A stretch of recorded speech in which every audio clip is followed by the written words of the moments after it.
Hai, saya Kitty Ruth Kirana, Gen Z, Master Kebijakan Publik dari Tsinghua University, China. Selamat Hari Sumpah Pemuda. Hari ini kita akan bahas proyek yang seharusnya meningkatkan kualitas pemuda, tapi justru menimbulkan banyak pertanyaan. Jangan lagi rakyat terjebak proyek pendidikan yang manis di pidato presiden, tapi busuk di kenyataan.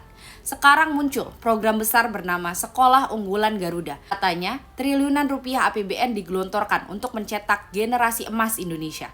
Tapi kalau ditelusuri, proyek ini lebih mirip pembangunan fisik, renovasi, bangunan baru, bahkan beraroma markup, bukan peningkatan mutu pendidikan.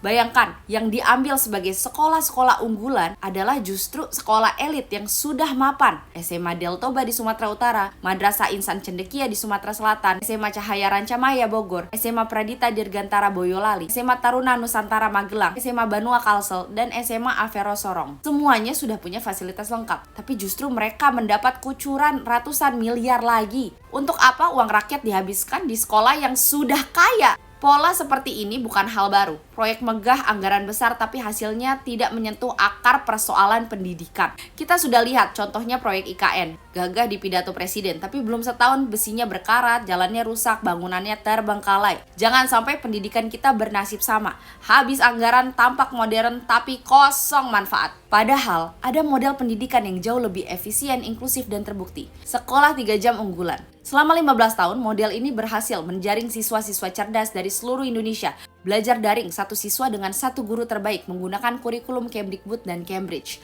Tidak perlu asrama, tidak perlu bangunan baru, tidak perlu pindah kota. Cukup jaringan internet, guru berkualitas, dan sistem yang adil. Siswa hanya perlu belajar akademik 3 jam per hari. Sisanya digunakan untuk mengembangkan diri. Artificial intelligence, teknologi, content creation, bahasa asing, olahraga, seni, dan dibimbing profesional di bidangnya. Hasilnya nyata, sekolah 3 jam diakui sebagai sekolah berkinerja terbaik 2025 oleh Kementerian Pendidikan Dasar dan Menengah.